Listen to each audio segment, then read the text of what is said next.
Na'udzubillahi minasyaitonirrajim. Bismillahirrahmanirrahim. Alhamdulillahi rabbil alamin. Assalatu wassalamu ala asyrafil anbiya'i wal mursalin wa ala alihi wa ashabihi ajma'in. Allahumma salli wa sallim ala sayyidina Muhammad wa ala alihi wa man tabi'ahum bi ihsanin ila yaumiddin, amma ba'd. Yang pertama, yang selalu kita utamakan, marilah kita panjatkan puji, puja serta syukur atas kehadiran Allah Subhanahu wa taala yang masih memberikan kita berbagai macam nikmat. Di antara nikmat yang masih Allah Subhanahu wa taala berikan kepada kita yaitu nikmat keimanan, nikmat Islam, nikmat kesehatan, nikmat kesempatan. Sehingga dengan nikmat tersebut, alhamdulillah, Allah Subhanahu wa taala menggiring kita, memberikan semangat pada diri kita, memberikan kecintaan kepada bentuk ibadah dan ketaatan kepada Allah, dan juga Allah Subhanahu wa taala memberikan kemudahan kita untuk bersama-sama dapat bertafakuh fiddin, menuntut ilmu agama Allah Subhanahu wa taala. Semoga apa yang kita laksanakan, ibadah, talabul ilmi, dan juga amalan-amalan baik kita laksanakan pada hari ini, Allah catat di antara amalan terbaik di sisi Allah Subhanahu wa taala. Amin ya rabbal alamin. Salawat dan salam selalu kita sampaikan, kita curahkan, kita berikan kepada baginda Nabi Sallallahu Alaihi Wasallam, bentuk dalam salawat, dalam sunnah, dan juga ibadah-ibadah sunnah yang telah beliau ajarkan, baik perkataan, perbuatan, ataupun ketentuan yang telah ditentukan. Semoga menjadi salah satu penyebab kita mendapatkan syafaat, mendapatkan bantuan di hari kiamat kelak, dan yang paling penting semoga Allah pertemukan kita bersama baginda Nabi Sallallahu Alaihi Wasallam di surga Firdaus kelak. Amin ya rabbal alamin.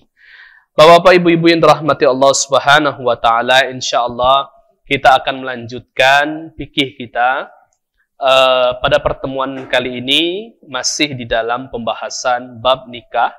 Pada pertemuan sebelumnya kita membahas tentang muqaddimah ataupun pengenalan tentang syariat pernikahan.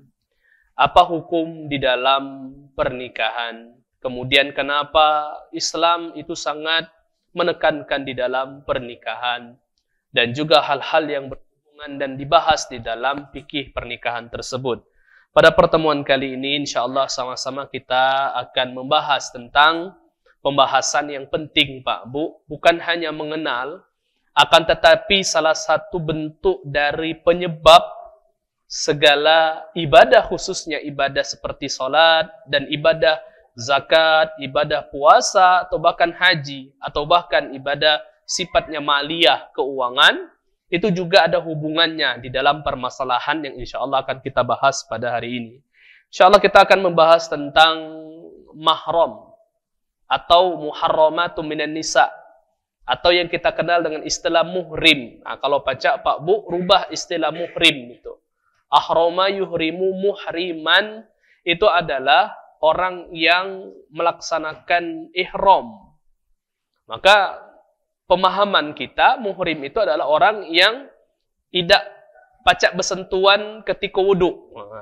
Padahal arti yang sebenarnya adalah mahram, yang diharamkan, ataupun muharramatu minan nisa, yang diharamkan dari wanita-wanita tertentu untuk dinikahi.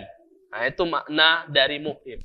Sehingga ketika diharamkan untuk dinikahi, maka ada hal-hal yang menjadi hukum khusus, seperti yang mungkin sudah kita ketahui bersama, dibolehkannya untuk bersentuhan yang tidak menyebabkan batalnya wudhu. Itu diantara pembahasan. Padahal pembahasan yang lebih dalam, lebih luas lagi, itu bisa masuk ke dalam pembahasan masalah waris, masalah pernikahan, dan sebagainya, termasuk masalah perwalian. Maksud dari wanita-wanita yang diharamkan bukan hanya hukumnya hanya untuk wanita, tetapi kebalikannya. Ketika wanita tersebut diharamkan untuk dinikahi, maka lawan dari wanita tersebut juga haram apabila wanita bertemu dengan lelaki-lelaki yang juga haram untuk dinikahi. Contoh mungkin seperti contoh, ibu kita itu adalah wanita yang haram dinikahi. Maka sebaliknya bagi wanita bapak kita itu adalah seorang laki-laki yang haram untuk dinikahi. Dan insya Allah akan kita bahas satu persatu. Pembahasan pengharam ini, bapak-bapak, ibu-ibu, bukan hanya hal yang berhubungan dengan syariat. Tentu seluruh apa yang Allah Subhanahu wa Ta'ala haramkan, ada kebaikan yang yang dihasilkan dari larangan tersebut. Mungkin dari segi kesehatan, bapak sudah tahu ada istilahnya itu inces, Pak, ya. Oh, nikah sedarah kandung yang bisa menyebabkan cacat, ya, bagi anak yang dilahirkan tersebut. Itu mungkin dari segi kesehatan. Namun Allah Subhanahu wa Ta'ala Maha mengetahui bakal ada mudarat, bakal ada keburukan, ya, termasuk baik dari segi kesehatan, baik dari segi sosial, baik dari psikologi dan lain sebagainya yang mungkin sebagian kita ketahui dan sebagian hanya Allah Subhanahu wa Ta'ala yang lebih mengetahui tentang hikmah diharamkannya tersebut. Kemudian langsung kita bahas aqsamul hurmatu fin nikah, yang diharamkan untuk dinikahi itu, wanita yang diharamkan untuk dinikahi itu terbagi menjadi dua. Jadi Pak Bu, ada hurmatu mu'abbadah yang sampai kapanpun itu ketika sebabnya hilang maka tetap diharamkan untuk dinikahi. Mungkin sebagai contoh Pak Bu, banyak kalangan masyarakat kita yang pemahamannya ini sebagai contoh, insya Allah akan kita jabarkan satu persatu. Kalau seandainya nikah, maka mertua betino bagi kami yang lanang, mertua lanang bagi yang betina, itu sudah menjadi orang tua seperti orang tua kandung. Benar dalam syariat. Sehingga diharamkan untuk dinikahi. Efek ataupun pembahasan yang lain, ketika bersalaman itu dibolehkan, tidak membatalkan wudhu. Ada yang berpendapat ketika sudah cerai, misalnya suami istri, maka itu bukan wong tua lagi. Dalam syariat, itu masih masuk dalam kategori wong tua kita abadan, selama-lamanya. Walaupun itu mantan, aku tidak boleh istilahnya anaknya kita ceraikan, emaknya kita nikahi, tidak boleh. Ya, ada yang sifatnya muaqqatah, ya, yang sifatnya temporer. Jadi selama ada sebab tertentu, dia haram untuk dinikahi. Namun ketika sebab tersebut hilang, maka boleh. Sebagai contoh, kita diharamkan jam'u bainal ukhtain. Menikahi dua beradik langsung. Ada dua betina, kita langsung nikahi dua-duanya. Dalam syariat dilarang. Ya. Tapi ketika kita sudah nikahi, ataupun istri kita tadi itu mungkin wafat dan sebagainya, ada istilah turun ranjang, Pak, ya. Maka dibolehkan untuk dinikahi ketika sebabnya itu telah hilang. Dan insya Allah akan kita bahas secara detail, Pak, dalam pembahasan ya, muharramatu minan nisa. Pertama yaitu hurmatul mu'abbadah, diharamkan sampai kapanpun selamanya diharamkan. Ada yang hurmatul muaqqatah, yang temporer. Ketika sebabnya hilang, maka tidak lagi menjadi haram. Yang pertama adalah asbabu al-hurmatu mu'abbadah. Disebabkan al-hurmatil mu'abbadah. Disebabkan seorang itu menjadi diharamkan untuk dinikahi, itu ada tiga. Yang pertama adalah al-qurabah atau kerabat. Atau bahasa kita itu nasab. Jadi Pak, mahram, istilah yang diharamkan untuk dinikahi itu pertama kerabat. Oke, insya Allah kita jelaskan satu persatu siapa kerabat ini. Yang kedua adalah musaharah, disebabkan oleh pernikahan. Yang ketiga adalah ar-radha'ah, disebabkan oleh sesusu, Pak. Termasuk juga ini salah satu bentuk dari cara, Pak. Mungkin kalau seandainya tidak ada anak, maka cara sesusu ini termasuk salah satu bentuk solusi yang bisa menjadi solusi untuk dijadikan sebagai anak. Karena apa, Pak? Oke, kita bahas, Pak, pembahasan masalah tabanni, mengangkat seorang anak itu dalam syariat itu mesti kehati-hatian, Pak. Tidak boleh. Kalau masih kecil ngangkat anak, ya, itu tidak masalah. Tetapi kalau sudah menjadi dewasa, kalau dia tidak kati hubungannya atau masuk dalam kategori yang kita bahas pada malam hari ini, maka dia ketika sudah dewasa, sudah balik, hati-hati kalau seandainya dia landang dengan betino. Bisa menyebabkan batal wudhu, atau bahkan menjadi sebuah hal yang diharamkan ketika dia tinggal satu rumah. Ya, anak angkat itu. Nah, jadi harus dijengok dulu anak angkatnya siapa. Kalau anak angkat tidak jelas, maka kehati-hatian dalam syariat. Ya. Atau bahkan, boleh tak ustaz kita bentuknya ngangkat anak, kita rubah bin, haram. Rasul alaihi salatu wassalam itu ditegur oleh Allah subhanahu wa ta'ala ketika langsung membinkan Zaid bin Harisah menjadi Zaid bin Muhammad. Langsung Allah tegur di dalam Al-Quran. Tidak boleh. Jangan. Ya. Karena bukan bagian dari kekerabatan ataupun nasab. Jadi yang pertama, muharramatu bil qurabah. Diharamkannya seorang wanita dikarenakan kerabat beserta dengan kebalikannya itu ada 7, Pak. Yang pertama adalah mak kita. Jelas. Itu yang paling utama. Ibu kita. Wa ummul emaknya emak kita, nenek bahasa kita. Wa ummul ab, nenek dari ibu tadi, atau nenek dari bapak. Pokoknya nenek kandung kita dari ibu, dari bapak, itu haram untuk dinikahi. Wa yu'abbaru anhunna bi usulil insan fala yajuzu nikahu wahidin. Tidak boleh dinikahi di antara mereka. Dan juga sebaliknya, kakek. Kalau dia wanita, kakeknya, bapaknya haram. Bapaknya bapak, atau bapaknya ibu, ya, itu juga diharamkan di dalam kelompok yang diharamkan dari segi kerabat. Yang kedua, bint, anak betino kandung. Wa bintul ibni, anak perempuan dari anak. Bahasa kita tuh cucung. Anak perempuan dari anak kita, cucung. Wa bintul bin, anak perempuan dari anak kita betino, cucung juga. Cucung dari anak lanang, cucung dari anak betino. Dan cucung itu seorang wanita. Itu diharamkan untuk dinikahi. Intinya, cucung kandung haram. Kemudian ukht, saudari perempuan. Baik syaqiqah, keluarga saudari perempuan yang kandung, auli ab, auli atau saudari sebapak, atau saudari seibu, saudari tiri. Baik itu dari tiri bapak, dari ibu, itu haram untuk dinikahi. Bintul anak perempuan dari saudara laki-laki. Bahasa kita ponaan. Ponaan dari saudara lanang. Au bintul ukht, ponaan dari saudari betino kita. Itu juga diharamkan. Ya. Ammah, bibi dari jalur mak. Itu diharamkan. Au khala, bibi dari jalur bapak. Selain daripada ini, Pak, yang kami sebutkan tadi, maka dibolehkan untuk dinikahi.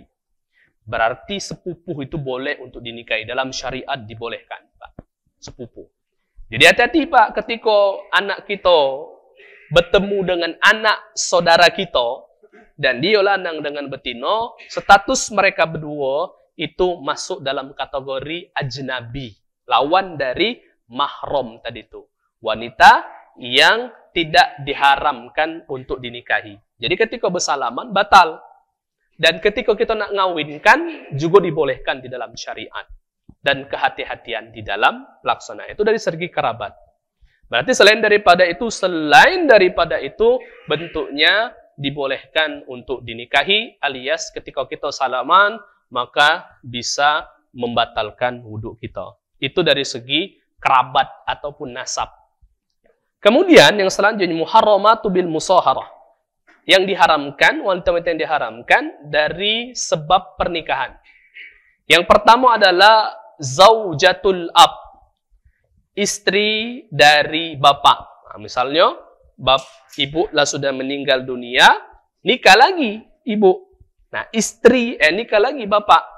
Nah, ibu dari bapak atau istri dari bapak ataupun ibu tiri ini juga sudah menjadi seperti ibu kandung kita. Haram untuk dinikahi.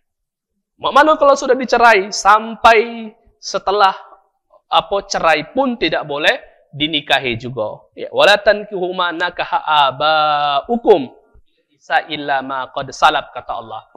Janganlah kalian menikahi seseorang yang sudah dinikahi oleh orang tua kalian. Ya. Kemudian zaujatul ibn. istri dari anak laki-laki atau bahasa kita tuh menantu. Itu juga diharamkan untuk dinikahi. Kemudian yang selanjutnya ummu az-zaujah. Mertua betino, mak dari istri. Bintu az-zaujah, anak dari istri. Maksudnya apa? Mungkin istri jando, anak jando ini punya anak, dinikahi. Anaknya ini juga masuk dalam kategori diharamkan atau dalam syariat disebut ar-robibah. Itu diharamkan untuk dinikahi juga. Namun ulama ada syarat ketentuan di dalamnya, Pak Bu. Tapi intinya kebanyakan jarang ketika dia ada yang mengatakan kalau dia serumah haram, kalau tidak serumah mungkin tinggal dengan neneknya maka tidak diharamkan. Ulama mengkategorikan diharamkan. Muharramatu birradha. Nah, sekarang diharamkan disebabkan persusuan. Siapa be yang diharamkan persusuan? Tapi ada syarat, Pak Bu, yang disusui itu ada syarat-syarat tertentu sehingga menjadi wanita-wanita yang diharamkan untuk dinikahi. Yang pertama adalah ummu birradha. Ibu, jadi misalnya ada seorang ibu yang mungkin tidak keluar air susunya. Atau zaman Arab dulu, Pak Bu, supaya anak itu kuat imunnya, itu disusui lebih dari satu ibu. Rasul alaihi salatu wassalam dulu disusui oleh 2 ibu. Ya, ada yang mengatakan 3, termasuk Aminah. Jadi Aminah nyusui, ibu baginda Nabi. Ada namanya Suwaibah, itu adalah pembantunya Abu Lahab, pembantu mamangnya. Ada yang kita kenal dengan Halimatus Sa'diyah. Jadi 3. Ngapa di 3 disusui? Ulama mengatakan supaya kuat imunnya. Orang Arab dulu biasa nyusui. Ada yang mengatakan karena Aminah tidak bisa menyusui. Tapi intinya Rasul alaihi salatu wassalam itu disusui oleh 2 ibu minimal. Ya. Jadi, kalau seandainya ada seorang yang menyusui, ibu yang menyusui seorang anak, kemudian sampai dia salah radha'ah 3 kali susuan dan kenyang anak tersebut, itu standar minimal, maka ibu yang nyusui itu sudah menjadi ibu sesusu. Sudah seperti ibu kandung dia. Haram untuk dinikahi. Kemudian yang kedua, ukhtu birradha'ah. Dia rupanya ibu ini punya anak betino. Disusuinya juga dari ibunya itu. Maka saudari sesusu ini juga haram untuk dinikahi. Bintul minar radha'. Nah, punya saudara sesusu. Saudara sesusu punya anak betino. Haram juga. Jadi ponaan sesusu lah bahasanya. Bintul atau ponaan dari saudari sesusu. Itu juga diharamkan. Ammah minar radha', bibinya. Termasuk Pak Bu. Bibi dari sesusu. Maksudnya apa? Ya, saudari dari emak sesusu tadi. Baik itu dari segi bapak ataupun dari segi emaknya. Bintu minar radha'. Termasuk juga anak betino dari sesusu. Wailati radha'at min zaujatik. Ya. Atau istri kita nyusui seorang anak. Nah, kok anak tersebut menjadi anak sesusu kita. Kalau tadi kan ibu sesusu, kalau ini anak sesusu. Maka itu termasuk bagian-bagian dari yang diharamkan di dalam syariat Islam, Pak, untuk dinikahi. Nah, jadi Pak Bu, itulah tadi 3. Selain dari yang kita sudah bahas tadi, Pak Bu, maka disebut dengan orang-orang ajnabi atau orang-orang yang dihalalkan untuk dinikahi. Tapi yang kita sebut tadi itu merupakan wanita-wanita yang diharamkan untuk dinikahi. Terakhir, Pak Bu, al-hurmatul muaqqatah. Sekarang Ustadz, haram-haram yang temporer. Sebabnya hilang, maka dia menjadi halal. Yang pertama, jam'u bainal ukhtain. Seperti yang kami sebutkan tadi, Pak Bu. Tak boleh kita nikahi 2 bersaudari langsung. Tapi harus baik itu saudari nasab, ataupun saudari sesusu. Ya, tak boleh. Tapi kalau seandainya sudah lepas, ataupun dikarenakan dia meninggal dunia, maka baru boleh untuk dinikahi. Jam'u bainal mar'a wa ammatuha. Bukan hanya saudari, tetapi saudari wanita ini bibinya. Contoh, kan kata Ustadz, tidak boleh saudari duiko sama-sama. Berarti bibiknya ni belagak juga. Aku nak nikahi bibiknya be. Sikoknya ponakannya, sikok bibiknya. Tetap kata syariat menyampurkan dua wanita yang masih senasab, baik itu saudari kandung ataupun dia dengan bibiknya ataupun dengan ponakannya juga masuk dalam kategori yang tidak dibolehkan secara syariat. Kemudian yang selanjutnya zaidatu ala arba'atin niswah. Nikah lebih dari 4. Kalau 4, nambah sikok 5, haram. Siapapun itu. Ya, haram. Jadi mak mana? Lepas ke sikok, mana nikah. Pokoknya 4 itu adalah maksimal. Musyrikatul wathaniyah. Ini Pak, yang sering menjadi permasalahan di masyarakat kita atau bahkan di kalangan artis. Menikahi seorang wanita yang musyrikah. Jadi Pak, kafir itu terbagi 2. Ada kafir ahlul kitab, ada kafir yang musyrik. Kafir ahlul kitab itu jelala Nasrani dan Yahudi. Ya, Nasrani dan juga Yahudi. Selain dari Nasrani Yahudi, maka disebut dengan kafir musyrik. Kalau seandainya menikahi seorang laki-laki, menikahi wanita yang ahlul kitab, syariat mayoritas ulama membolehkan. Tapi sebaliknya, kalau wanita menikahi lelaki yang kafir, nak dia musyrik, nak dia ahli kitab, haram hukumnya. Tapi kalau lanang boleh. Kemudian, mana Ustaz kalau lanang, lelaki nikahi wanita yang musyrika wasaniyah, penyembah patung. Seperti bapak-bapak, ibu-ibu, saudara-saudara kita yang bukan ahlul kitab, menurut kita, ya, yaitu Buddha, Hindu, Konghucu, pokoknya selain daripada ahlul kitab, Nasrani dan Yahudi, maka disebut wasaniyah, maka haram hukumnya. Haram hukumnya untuk dinikahi. Bagaimanapun sebab wala tankihul musyrikati hatta yu'min.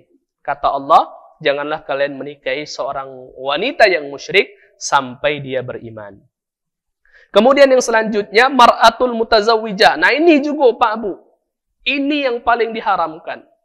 Menikahi seorang wanita yang masih berstatus punya laki. Jangan ya. Ini pelakor namanya. Kemudian mar'atul mu'taddah. Wanita yang masih dalam masa iddah. Kemarin sudah membahas sebentar masa iddah. Wanita yang lagi hamil, jangan dinikahi. Wanita yang belum selesai, sudah ditalak lakinya, talak 3, kemudian belum suci 3 kali, atau belum suci, belum haid 3 kali, maka juga jangan. Atau wanita yang baru wafat lakinya, juga jangan langsung dinikahi. Ya, ada iddah. Iddahnya tadi, yang hamil tadi, harus melahirkan dulu. Yang tadi bentuknya ditalak oleh lakinya, talak 3, selesai 3 kali haid atau 3 kali suci. Kemudian kalau seandainya wafat suaminya, arba'ata ashhuri wa asyra, 4 bulan 10 hari. Setelah itu baru boleh dinikahi.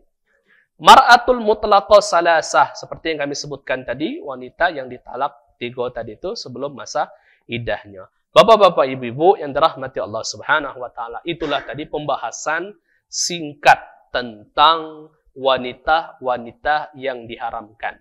Efeknya apa? Kalau seandainya wanita tersebut yang kita sebutkan tadi dinikahi, maka haram hukumnya.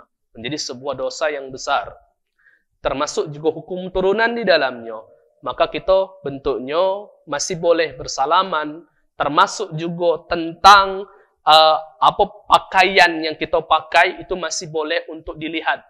Contoh kalau seandainya lelaki-lelaki yang diharamkan untuk dinikahi, seperti ibu-ibu mungkin kan, di rumah bersama dengan dek beradik kandung ibu, kakaknya ibu, adik lanang ibu, bapaknya ibu, maka silakan lepaskan hijab di rumah. Ya, sampai leher, silakan dibukakan hijab. Tapi kalau ada sepupu ibu di rumah, apalagi ada ipar di rumah, wajib untuk ditutup auratnya. Itu hukum turunan di dalamnya. Tidak boleh membuka aurat di depan ajnabi, ya, dalam syariat.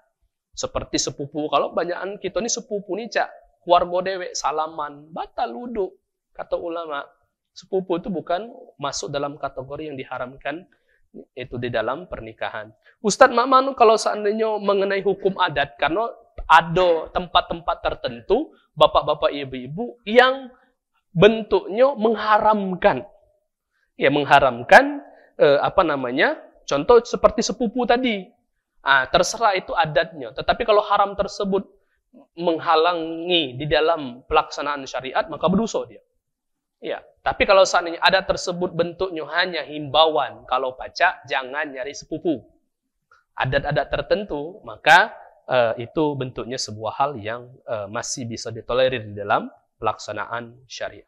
Bapak-bapak, ibu-ibu yang dirahmati Allah Subhanahu wa taala, untuk pembahasan masalah wanita-wanita yang diharamkan ini agak banyak pemahaman yang akan kita bahas. Turunan hukum, permasalahan, masalah waris, termasuk siapa yang baca waris Pak Bu, kalau masuk dalam kategori yang kita sebutkan tadi itu, bisa kandidat wong yang dapat waris.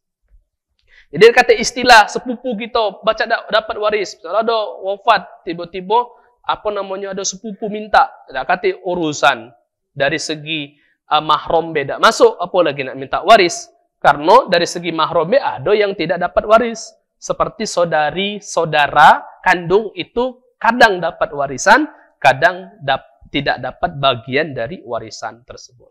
Bapak-bapak, ibu yang dirahmati Allah Subhanahu wa taala, insyaallah pembahasan masalah ini bakal kita teruskan di dalam pembahasan masalah muharramat minan nisa, tapi penjelasan inti di dalam pembahasan masalah mahram ini insyaallah akan bertemu lagi di pembahasan selanjutnya. Bapak Ibu yang dirahmati Allah Subhanahu wa taala, ada yang pengen ditanyakan Pak Bu, ada yang pengen dibahas ataupun pengen didiskusikan, ahlan wa sahlan. Silakan Pak Bu. Silakan Pak Haji. Ya.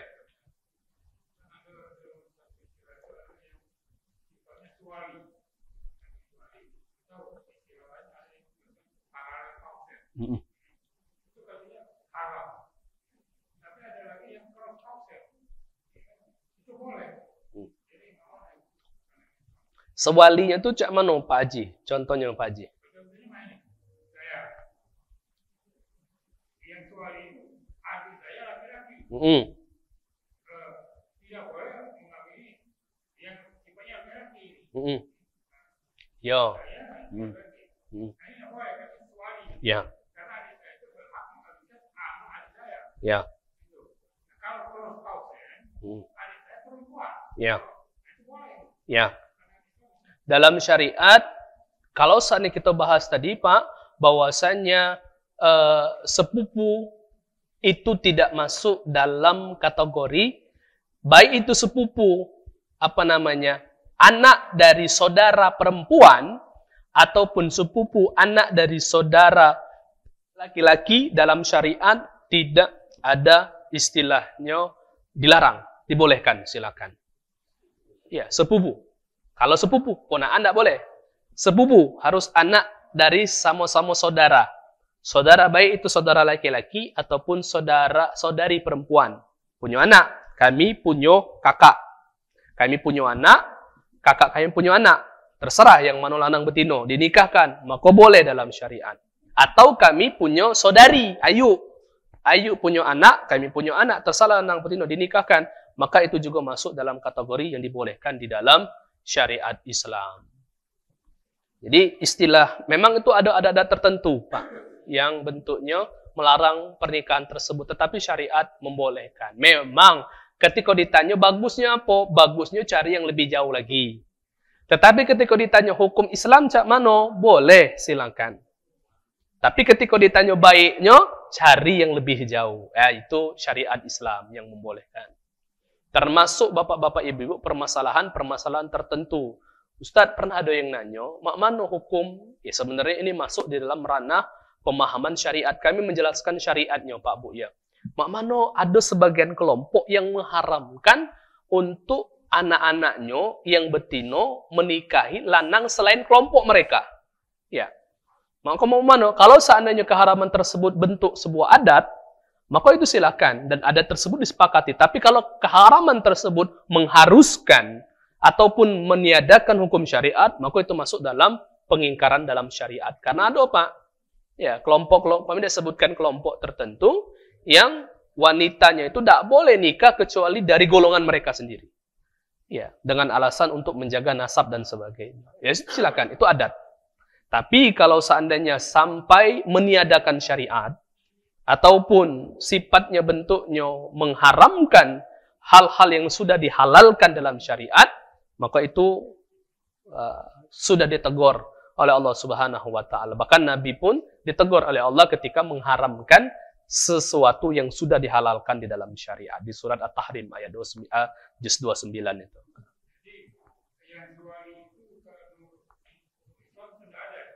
Dakati, Pak, dibolehkan di dalam syariat.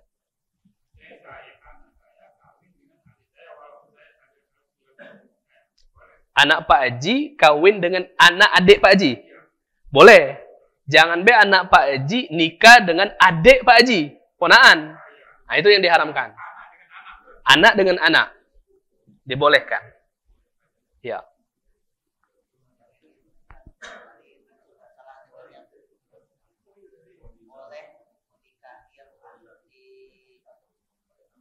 Ahli kitab.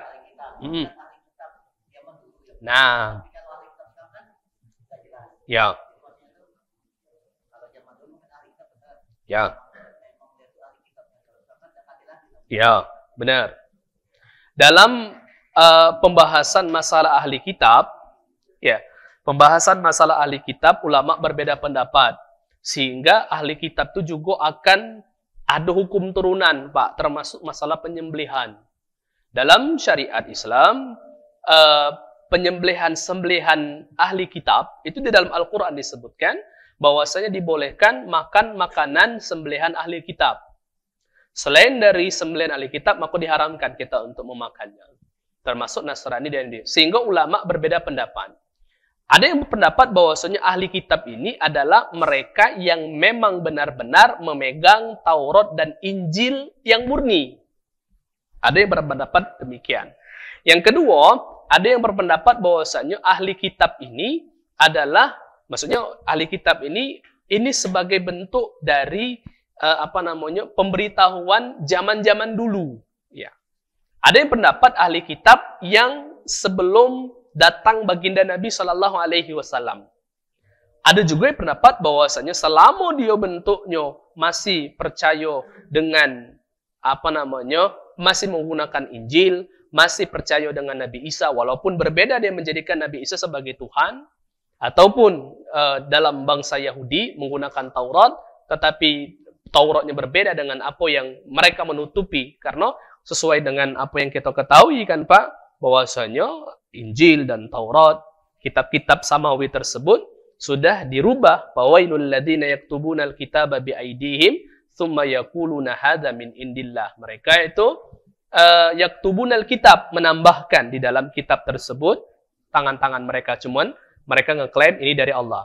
Maka ulama berbeda pendapat, tetapi mayoritas ulama menjelaskan karena pada zaman baginda Nabi Sallallahu Alaihi Wasallam pun yang ahli kitabnya Nasrani dan Yahudi memang benar-benar melenceng, Rasul pun bentuknya masih memakan makanan dari Yahudi dan Nasrani. Dari sini ulama berpendapat bahwasanya ahli kitab ini sampai hari kiamat kelak masuk dalam kategori ahli kitab. Bahkan Pak, contoh khususnya di dalam penyembelihan masalah makanan, Pak, ahli kitab orang Yahudi itu mereka masih menyembelih menggunakan syariat zaman dulu. Ya, mereka hampir sama dengan kita. Mereka harus menyembelih dan mereka juga sembelihan mereka tuh harus melewati ataupun harus memotong 2 urat halkum dengan mari, saluran makan dan saluran udara. Jadi ahli kitab yang sekarang itu apakah bisa masuk dalam kategori disebutkan ahli kitab? Mayoritas ulama klasik dan juga kontemporer mengatakan masih masuk dalam kategori ahli kitab. Cuman kehati-hatian baik kita Pak. Ya karena walaupun ahli kitab ada yang sifatnya sudah melenceng dari ajaran-ajaran ahli kitab tersebut. Ya, walaupun pada hakikatnya sudah dari lama mereka melenceng, tetapi setidaknya penghalalan ataupun pemulihan tersebut menyebabkan mereka dikarenakan mereka tidak menyembah wasan ataupun menyembah patung. Ya, mereka masih percaya Tuhan. Ya, wong Yahudi itu masih percaya, Pak. Ya, kami tuh pernah ngobrol dengan wong Yahudi. Ya. Mereka tuh kami tanya, ya, di Arab, di Mesir itu, ya, walaupun di negara Mesir itu agama Yahudi itu termasuk agama yang ilegal. Tapi ada di sana. Ya, katanya bahwasannya kami tuh hampir sama cak kamu. Kami tanya, kamu tuh sama tak dengan Nasrani atau lebih dekat sama ke Islam? Kami lebih dekat ke Islam. Wong Nasrani katanya 3 Tuhan. Ya. Kalau kami sama cak kamu 1 Tuhan. Kami lebih senang beribadah di masjid. Karena kami tidak senang dengan penyembah berhala, pagan. Mereka menganggap bahwasanya Nasrani itu penyembah berhala. Ya, jadi mereka lebih senang. Dari sini menunjukkan bahwasanya ahli kitab mereka tuh masih memegang syariat-syariat, walaupun dari sisi yang lain mereka juga menyelewengkan dari Taurat tersebut, Pak Ustadz. Jadi ulama mengkategorikan ahli kitab pada masa sekarang itu bentuknya masih bisa dipakai untuk dalam permasalahan pernikahan ataupun dalam permasalahan makan. Kecuali bapak-bapak ibu-ibu sudah jelas mereka makan makanan yang diharamkan, contoh cak babi. Maka jangan, ini sembelihan dia. Maka halal. Maksudnya sembelihan yang halal. Sembelihan yang halal dia nyembelih ayam, dia nyembelih kambing, sapi. Menyembelih babi jelas zat babi diharamkan, bukan menjadi halal kalau seandainya disembelih oleh mereka. Begitu juga dengan menikahi seorang wanita dari ahlul kitab.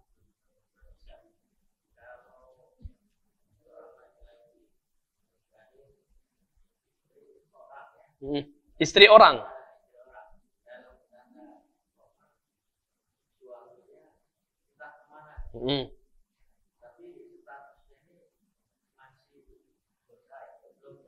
Ya.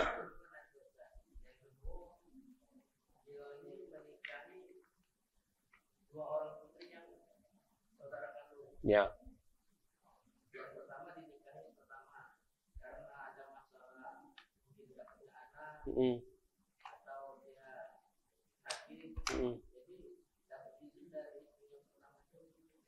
Ya. Ya. Jadi yang pertama, Pak, pembahasan tentang seorang yang seorang lelaki menikahi wanita yang belum jelas status perceraiannya, tetap diharamkan, Pak. Maka harus jelas dulu. Oke, kan Ustaz tidak hati lakinya. Kan ada hakim. Kan wanita juga berhak untuk minta untuk diceraikan.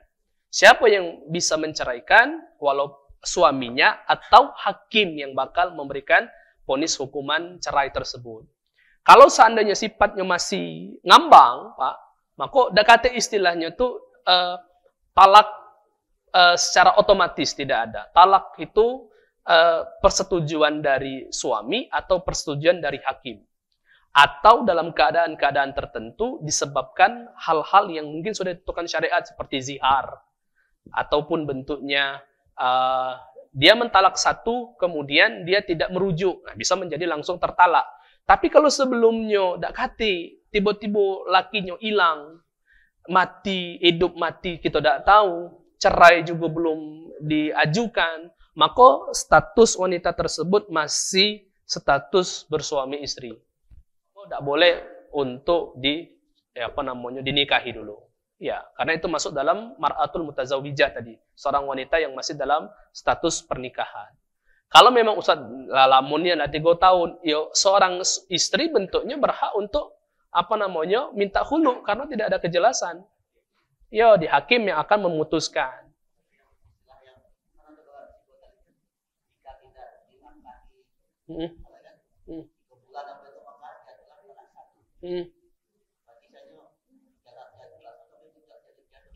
Ya. Ya. Ya.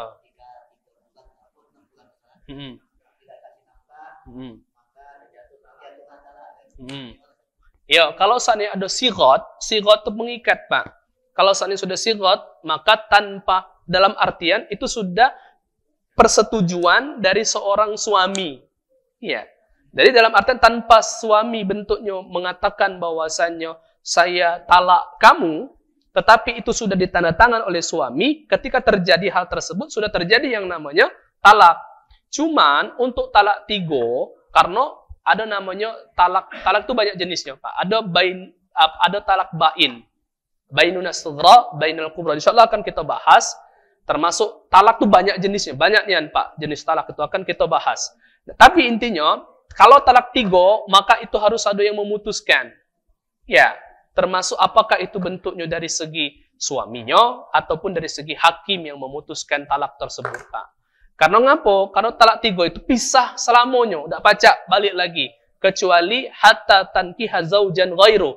Sampai dia nikah dengan wanita yang lain, kemudian dia talak secara alami, bukan dikarenakan dibuat dan sebagainya. Kalau talak satu mungkin bisa terjadi. Ya, tidak menafkahi, maka talak satu. Tetapi kalau talak tiga, maka itu harus ada keputusan. Karena yang namanya talak itu tidak kata istilahnya itu secara otomatis. Ya. Statusnya.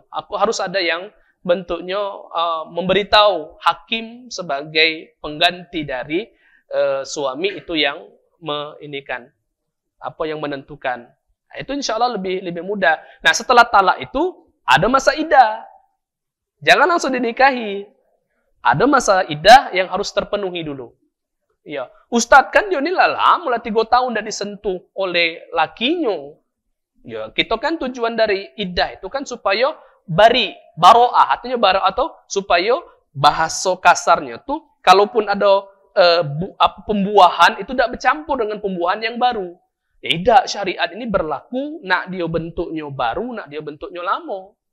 Ya, itu disebut kalau wanita yang sudah dicerai ataupun ditalak, maka tetap dijatuhkan masa iddah dan sebagainya. Ya, itu. Nah, yang kedua tadi itu apa lupa? Benar, Pak. Pak, istilahnya kalau sama syarat izin istri itu tidak bisa menghalalkan untuk dia menikahi saudarinya. Walaupun dikarenakan dia ada penyakit dan sebagainya. Kalau seandainya memang ada penyakit, maka dipasah, batal. Tapi tetap pembatalan tersebut dalam bentuk tadi itu, talak tadi itu. Iya, tidak bisa dia bentuknya untuk tetap jam'u bainal ukhtain itu sifatnya adalah selama dia ini masih ada, maka masih hidup, maka bentuk ataupun masih dalam ikatan pernikahan, maka dia selama itulah dia bentuknya tidak bisa untuk dinikahi bersama saudarinya. Cerai dulu. Atau mati tadi itu. Ya. Fa idza aqida alaihi mama'an batal al-aqd fihima. Maka kalau seandainya Pak dipaksakan, maka ada satu yang batal akadnya. Ada satu fa iza aqada alaihi mawahida ba'da ukhra batala aqdus saniyah. Ketika dia bentuknya sudah sah di awal, yang kedua ini tidak diterima sah. Efeknya apa? Kalau dipaksakan menjadi zina. Itu di dalam syariat. Fa iza matat aula aw tuliqat in qadat iddatuha halalahu ayan aqida ala ukhtiha. Jadi kalau seandainya dia sudah dicerai ataupun dia mati, iddahnya dijalankan, iddah mati ataupun iddah dikarenakan perceraian, dinikahi baru dibolehkan di dalam syariat tadi. Tidak boleh. Wala tajma'u baina ukhtain illa ma qad salaf. Innallaha kana ghafurur rahim. Tidak boleh kata Allah. Ya. Silakan Pak Haji.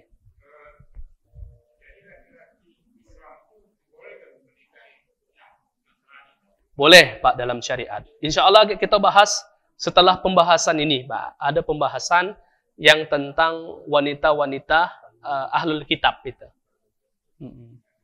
Jadi ketika ditanya, sebenarnya ulama berbeda pendapat, tetapi mayoritas ulama dan juga pendapat-pendapat ulama di Indonesia juga mengatakan masih dibolehkan. Ya. Dengan syarat itu tadi, dengan syarat dia ahlul kitab, Nasrani atau Yahudi. Selain daripada itu haram hukumnya. Batal dalam pernikahan.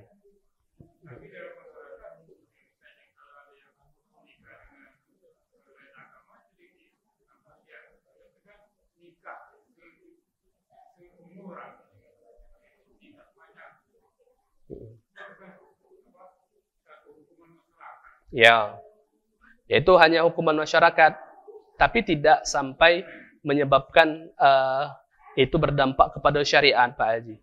Tapi sebaliknya, kalau seandainya wanitanya yang menikahi non-muslim, nak dia ahlu kitab, ataupun dia bentuknya bukan ahli kitab, haram hukumnya. Ya.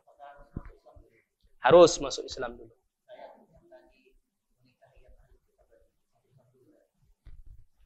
Tidak, Pak. Walaupun dia dalam keadaan Nasrani, walaupun dia dalam keadaan Yahudi, bentuknya tetap.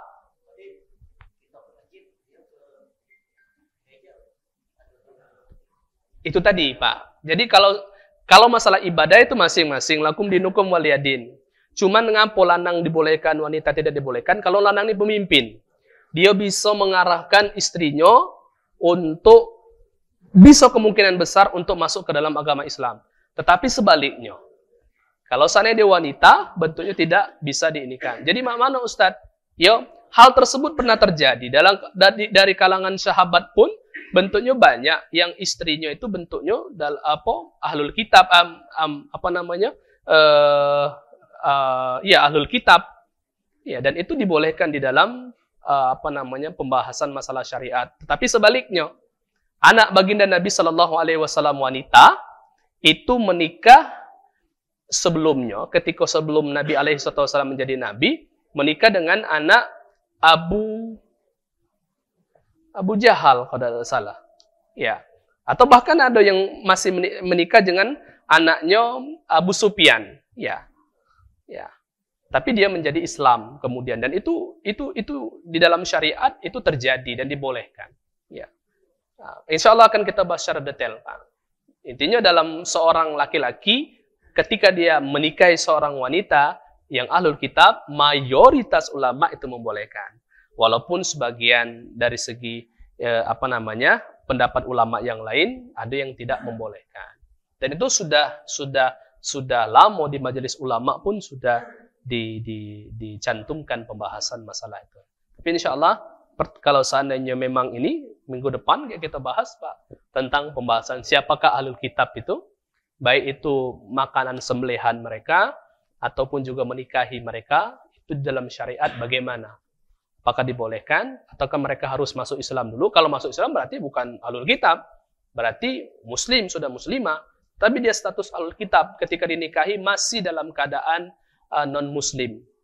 Ya, mak mana cerita Ustaz ketika akad nikah, mak mana dia? Ya sudah akad nikah, karena akad nikah itu yang diakadkan itu seorang laki-laki, bukan perempuannya.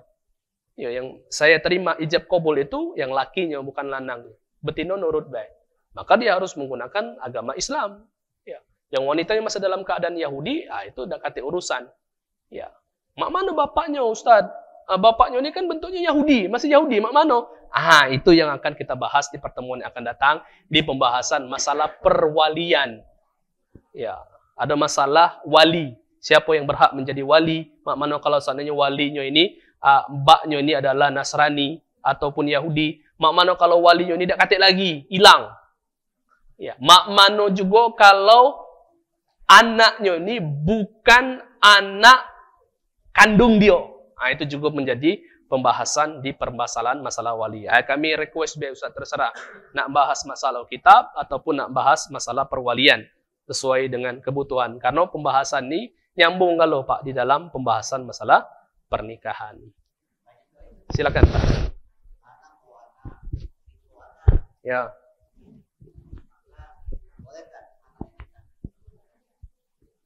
Kalau seandainya lanang itu istilah di dalam syariat itu sudah menjadi saudara, maka di sini masuk dalam kategori bagian dari, ini kami sebutkan Pak.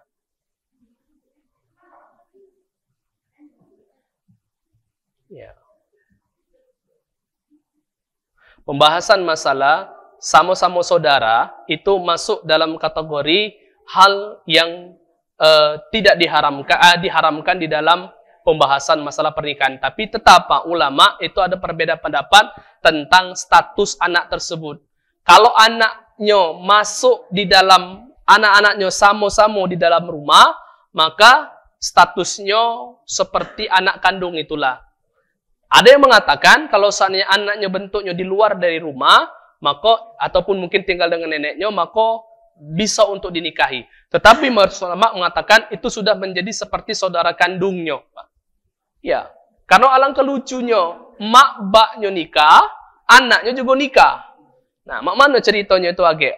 Ya, maka oleh karena itu ulama mengategorikan bahwasannya lanang bawa anak, kemudian betino juga bawa anak, status anaknya itu tidak usah nak jauh-jauh, status anaknya itu sudah menjadi seperti anak kandung bagi yang lanang, anak kandung betino. Betino itu pun ketika ada anak kandung, anak dari lakinya tadi itu, ya calon laki ataupun sudah menjadi lakinya itu juga seperti sudah menjadi anak kandungnya.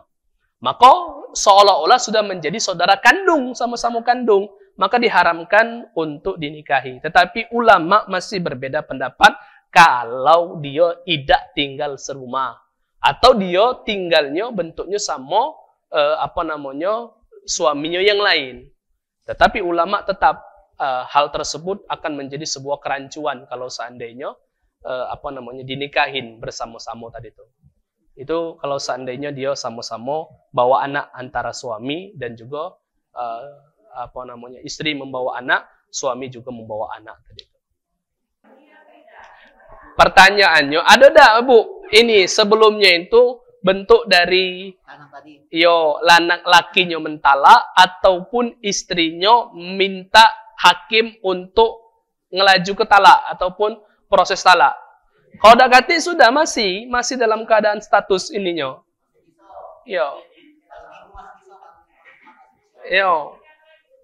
Dah usah nikah lagi. Kata alasan dia harus nikah lagi, Pak Bu. Apa alasannya Ustadz? Karena lama. Pertanyaan, apakah terjadi perpisahan bentuknya perceraian? Tidak ada. Apakah bentuknya suami istrinya minta hulu, minta cerai? Tidak ada. Apakah suaminya bentuknya mentalak tertentu seperti zihar ataupun meli'an? Li'an itu melaknat seorang suami, istri melaknat dikarenakan mungkin perzinahan dan sebagainya. Tidak ada kata masalah, cuma ngilang belakinya nih. Tapi setahun balik lagi. Bininya balik lagi. Maka itu bagian dari masih di dalam pernikahan. Kalau seandainya suaminya memang belum menjatuhkan talak kepada istrinya. Kalau dia menjatuhkan talak, maka sebenarnya pembahasan masalah talak pun lebih kompleks lagi, Pak Bu. Harus didengar oleh istri. Aku pernah mentalak dia, tetapi dia tidak kati, tidak pacak juga. Jadi talak itu memang harus ada timbal balik di antara keduanya tadi. Maka Ustadz, apakah nak nikah lagi? Tidak, sudah masih sah di dalam pelaksanaannya, masih bisa. Iya. Insya Allah akan kita bahas. Pembahasan masalah ini akan banyak ditemukan, tetapi kita bahas intinya dulu, Bapak Ibu ya. Kita bahas intinya dulu, sehingga Bapak Ibu tahu pondasi ataupun landasan di dalam pembahasan. Untuk minggu depan, agak kami serahkan ke Ustadz B. Ustadz. Apakah pembahasan masalah wali ataupun pembahasan masalah ahlul kitab? Nah, terserah ahlul kitab, segala hal yang berhubungan dengan ahlul kitab beserta dengan turunan ahlul kitab akan kita bahas. Wali, kita juga akan bahas siapa itu wali, mana syaratnya menjadi wali, siapa yang bentuknya bisa menjadi wali, termasuk mana cara menjadikan wali seorang wanita hasil dari perzinahan. Itu juga pembahasan yang harus diinikan karena banyak Pak Bu sekarang MBA, merit by accident ataupun terkena musibah. Ya, anaknya betino. Sudah itu. Kasihan anak betinonya tuh. Ya. Dalam syariat harus sebutkan bapaknya, tiba-tiba dia ini maknya nikah dengan uang yang lain. Bapaknya lari, maka mau tidak mau bapaknya tersebut bentuknya ya, ketika pernikahan tidak disebut nama bapaknya. Ya, atau bentuknya disebutkan binti dari ibunya. Maka orang pasti tahu, oh ini berarti hasil dari perzinahan ini. Maka itu menjadi sebuah malu di dalam masyarakat. Cuman Islam memberikan solusi di dalam pelaksanaan pembahasan masalah wali tersebut. Bapak-bapak, ibu-ibu yang dirahmati Allah Subhanahu wa taala, itulah tadi pembahasan tentang muharramatu minan nisa, wanita-wanita yang diharamkan untuk dinikahi. Ya, beserta dengan turunan hukum. Semoga apa yang kita pelajari pada hari ini Allah berikan kemudahan untuk memahami, Allah berikan kebaikan, Allah berikan manfaat dari ilmu yang kita pelajari pada hari ini. sehingga Allah berikan kebaikan di dunia maupun di akhirat kelak. Amin ya rabbal alamin. Nauzubillahi minasyaitonir rajim. Bismillahirrahmanirrahim. Alhamdulillahirabbil alamin. Wassalatu wassalamu ala asyrafil anbiya'i wal mursalin wa ala alihi wa ashabihi ajma'in. Allahumma anfa'na bima 'allamtana wa 'allimna ma yanfa'una warzuqna uluman tanfa'una bi rahmatika ya arhamar rahimin. Allahumma inna nastaudi'uka ma qara'na wa ma hafidna wa ma ta'allamna warudduhu ilaina inda hajatina ilaihi innaka ala kulli syai'in qadir. Wa sallallahu ala sayyidina Muhammad wa ala alihi wa sahbihi wa sallam walhamdulillah.